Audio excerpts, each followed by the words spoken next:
Hi, it's Leisa Erickson, Engel and Volkers St. Pete and St. Pete Beach. I have yet again the queen bee of the mortgage lending business, which is Miss Jane Floyd with NFM Lending. Welcome, Jane. Thank you, Lisa. Great to see you. Always great to see you. So, I just had to have you back for one more session and talk about all the craziness that we see because people don't believe us. We talk to buyers very consistently about using a lender that is vetted and known. For example, would you go to a hospital or would you go to a doctor and say, operate on me without checking their credentials or having a way to check their credentials or knowing that what you were going to experience was going to actually be an okay experience and or come out on the backside actually healthy and not have sepsis? That's literally what we're trying to explain to buyers. So I wanted to invite you back, and I want to be just real, okay? Because people see a very varnished, nice exterior in real estate that's very polished, because that's the way TV makes us look. So you can have one view of like selling sunset, which is not what we are. That is not the reality of what we do at all. Or you could have this other view that somehow, the real estate business and the lending business, it's not very honest as a profession. But at the end of the day, we're both very professional people, right? You've been in the business how many years? 32. 32 years. Okay, for me, I'm going on more than a decade, right? Mm-hmm. In real estate. So talk to us about what we would call COVID relocations. What was going on in COVID? And how's that relating now? So great question. So as everybody knows, most companies, or every company pretty much, had to go remote, right? Mm-hmm. So we're seeing some companies, and I would say, I don't even know if I want to guess on a percentage, but a good portion realize that they are just as efficient and effective staying remote, mm-hmm. right? So meaning they're not going back. Some are going back like 1 or 2 days, but so what that's done for our area, people can live anywhere. But there is an issue with if you live in another state, you have to be able to provide information from your human resource department, your direct supervisor, on letterhead that you can work. If this is for a primary property, which this is what we're seeing people mm-hmm. want to move to our area. Mm-hmm. So you have to provide documentation. You can't just say you're going to move, even though you can do your job remote and you're sitting at home in your private office and you've been doing it for 2-3 years now, right? Mm-hmm. We have to document that to sell that loan to Fannie Mae. Oh, interesting. They make you document that. Correct. That's what's mm-hmm. driving that. Yes. Yes. And that has been an issue with some people. Yes, it has been. I can speak from experience. We've had some clients who were doing that exact same thing, that exact same scenario. They were working remotely from their home office in Nebraska, and they were fed up with the winter and said, hey, why are we doing this? This is crazy. Why don't we just move? And then it became a problem because when you start to talk with human resources, they might have a different opinion about getting you so far away from their home office in the event that they wanted to call these people back into the office, right? And then it becomes, do we really want to give that authority? So I guess that's a sticky wick. Yeah, and it's a perfect example of what you started out with, Lisa. We're asking when we're doing a consult with a client. I mean, we know right up front. Okay, great, you're going to love it here. I want to let you know right now. Mm-hmm. Are you going to be able to get this letter? Because people don't think about it. They are working from home. Right. They think it's okay, and then they try to get the letter, and they can't, and it will kill the deal. So I would rather kill the deal up front before your borrower goes and falls in love with the house, and you put somebody, in your car. Yes, we've had not many of these instances happen, but we've had it happen where they had made plans. They had movers. They had already put their house up for sale in their market where they were coming from. And I'm telling you, the heartbreak was just horrific. It's this decision point. Do you give up your job because all of a sudden corporate says, no, you can't go, or else you're going to have to, give up your job. So it can be incredibly heartbreaking. And I think people, they don't think about it like you're saying. I don't think they're trying to be malicious about it. No. But it is something that has come up for certain. The other thing that that I can remember, and it hasn't happened as much now, but we used to get to the closing table and we'd have to wait. They're doing their checks at the back. The lender is. Can you tell us what happens? What is going on there? Because everyone's like, what's the big idea? I've given you my blood. I've given you checks to basically pay for appraisals, points, whatever they've done. And everyone's like, what's the holdup? What's going on back there? So is that still happening to you, Lisa? Not very often. Not very often, but every once in a while. Every once in a while. Or it might, the other thing that is happening more that I see is it's going through like a QA or a QC. Quality control. Yeah, quality control. Before, like, we're getting to like clear to close. Yeah.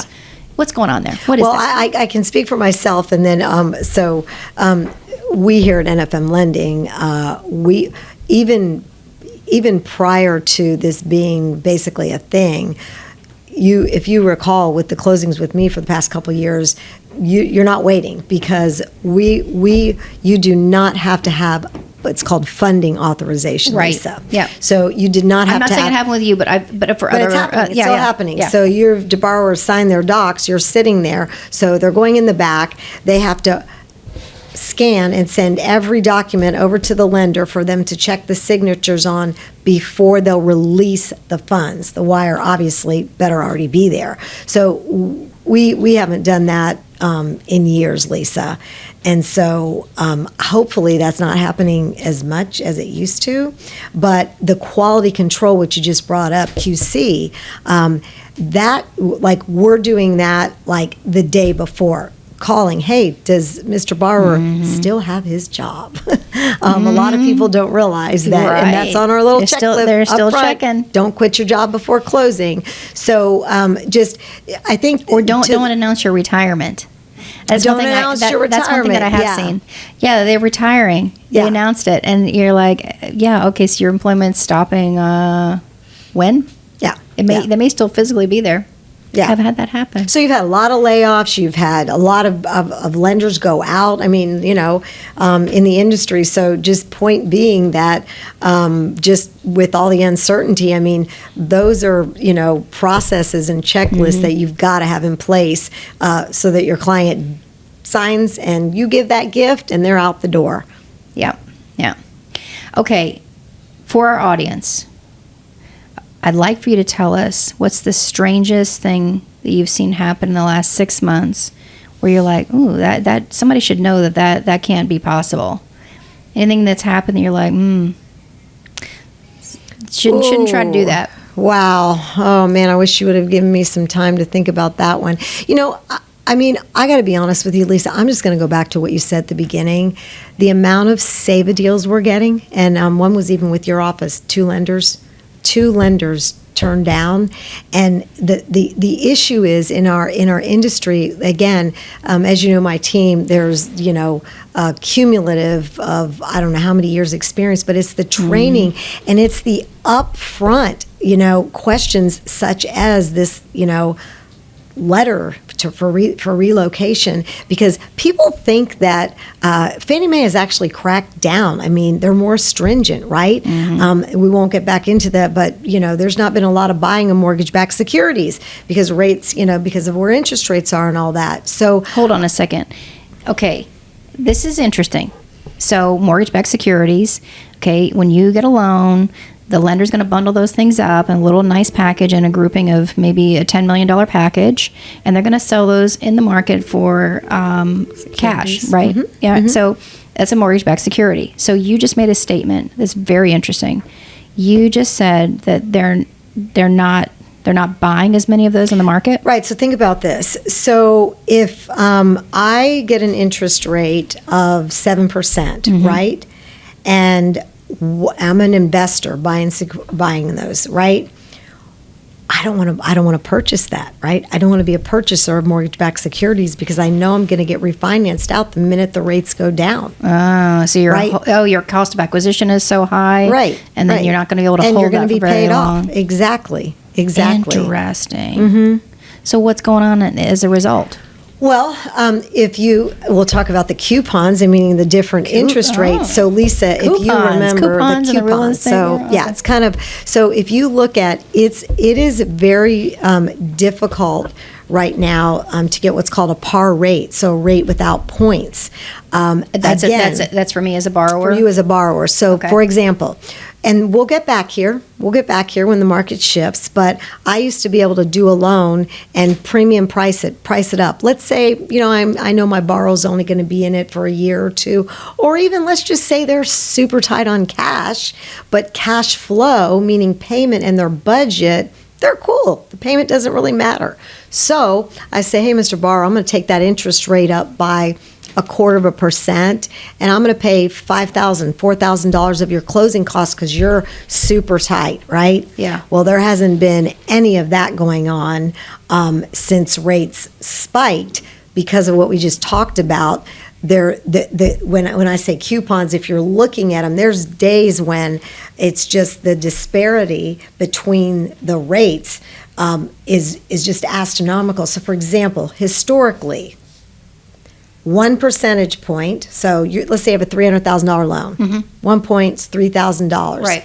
Typically, to basically it's a point. Just for reference, point is that something I as the borrower need to pay you to basically originate this loan for me. I could say, hey, Leisa, instead of a 7% interest rate, I can get you 6.75. It's going to cost you $3,000. You just told me this is your forever home, Leisa. You're never moving out. I think rates are at the bottom. So it may take 4.5, 5 years to make that up. But man, from there on out, you're going to start recouping. And it's saving you $120 on the payment, right? Yes. You may do that. Yes. Right? So there hasn't been any of that back to because of the buying of bonds and mortgage-backed securities. So when we see buying again, which maybe spring, first part of the year, it's starting now, that will help to bring interest rates back down. This is really interesting. The people listening probably didn't realize all the things that are going on that influence lending and who will lend and at what rate. And, they see these incredible teaser rates and they're like, well, I can go down here to XYZ lender or this ABC lender and, certainly this is a better deal because they see something that's a teaser rate. A lot of things go into lending, of course, right? And so the whole deal saving. Go ahead. I just have to say this, Leisa, because it's a real story. I don't mind saying who because I'm just encouraging anybody. Rocket Mortgage, okay? Yep. We all know Rocket Mortgage, right? Sure. Again, we're talking whose pre-approval letter are you getting? This is a true story, and I've seen these multiple times. Have a borrower, been working with, first-time home buyer, awesome. We were getting them at, I don't remember, this is just a couple weeks ago. Rate was 7 1/8, right? Mm-hmm. We go through the total cost analysis. We explain why we can show you, but why you don't want to pay several points because we know you're going to be refinancing, right? We don't know for 100%. I understand that. You understand that? Okay. Yeah. My dad says he likes Rocket Mortgage, even though agents listen, they're going to close you. Nothing against, I'm just telling you how they work. For whoever's listening, Rocket Mortgage is no good. Please don't use that. You can say it. I can say it. She cannot say it. They said 6.5% interest rate. Oh yeah, sure. Oh yeah. I sound like an I come from you've seen it. Omaha. Oh yeah. Hey, you've now. Seen it. It's no. Okay, go ahead. Yeah. 3.5 points. I said no problem, Mr. I'm like we show you up front, but why would you want to pay 3.5 percentage points to get a 6.5% rate? When you were at 6.78 or something like that, yeah, and that's the thing is that I encourage anybody that's thinking about this. You've got to think about the balloon squeezing all the time. If you think about a long balloon, like a clown balloon, right, and it goes end to end, it's like a hot dog.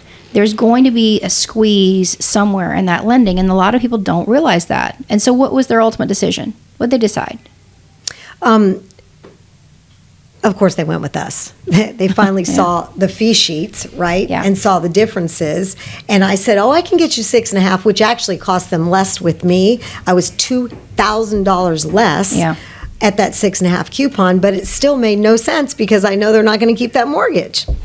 Yeah, I mean, I could tell you 1,001 stories. If you're listening, you're hearing straight from somebody who's been in the business for a very long time as to not the tricks of the business, but the things that you just, if you're not doing this every day, the things you don't realize, unfortunately. So you've got to have somebody that's working for you and helps you see the bigger picture.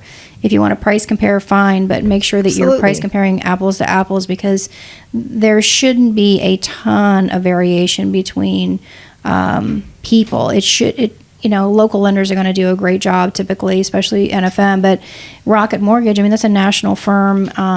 They're just, not everything's created equally.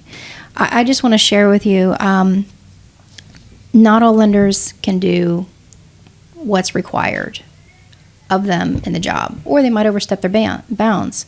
I'm going to give you a story, and I want to see your real reaction. And for anyone who's listening to this, you might encounter this, and you might think this is amazing, but this is not amazing. Can't wait. Lender. Got my curiosity, girl. Of course, we did not pick. I mean, the buyer chose this person, and we're working through a deal. We are literally on Friday waiting for the clear to close to come out so we can get this package to the title company and we can get everything sort of settled. They're supposed to close this week.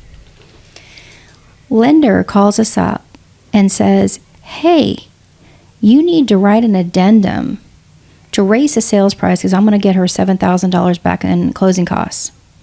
You need to do that. Do it quick. I need to get the clear to close out. I need to submit everything. If you could see Jane Floyd's face, she's like, what? Yeah. He's like, here's the language for it. I mean, it goes even a step further. And we're like, excuse us, but that isn't your job. Now, lender thinks, I don't know, that he's doing something awesome for this client. And the client, we call her, she's in tears because it's so confusing to her. She's claiming that the lender has not told her her real closing costs to get to closing. Now, I don't know if that's true or not, because you and I both know they have to have disclosure in the very beginning of this process. So anyway, lender's pushing to tell us to go and prepare an addendum. By the way, that is not a lender's job. You know that, right? Yeah, lender. She's shaking her head. We present the addendum. We do what the client asks us to do. We confirm that the buyer does in fact want this to happen. The house appraised high. So now we're revealing our position that the house appraised high. And do you think that got accepted? No. Why not? Because he probably had a backup at a higher price, or he knew he could sell it at that price. Correct. Yeah, why would he? Correct. Wow. So, yeah. I share that story because on the surface level, if you don't know any different as a buyer, you think that that lender has your back. But there's one small issue. Actually, many. But he oversteps his bounds. He's messing up our deal. If anything goes upside down in that deal, do you think she'd get her escrow monies back? Nope. No. Anyway, I know that has to be shocking, right? Well, I think the point, what's different about us is, yes, you have to disclose, but if you've got somebody that's, not, you send the documents out, they don't really look at that's why we spend time up front. Explain. Here is how much money you need, including prepaids and escrows. Mm-hmm. Do you have the funds? Yeah, do you have the money, honey? No money, no honey. Anyway, so yeah, we're going to get that deal to close, but no, she is she's not going to get that money. And, you know, that's unfortunate that it came to that point, but I'm knocking on wood that she actually closes, because I do not want that seller to try to take Well, I hope her it's not escrow. it's not her fault. It's just the message is know who you're dealing with. Yeah, it's not her fault at all. You know, she was thinking that was going to be the right road. So it's been a true pleasure. Always. Yeah. So come join us again on another podcast. All right. So it's been Leisa Erickson at Engel and Volkers St. Pete with Miss Jane Floyd of NFM Lending. Tune in again next time.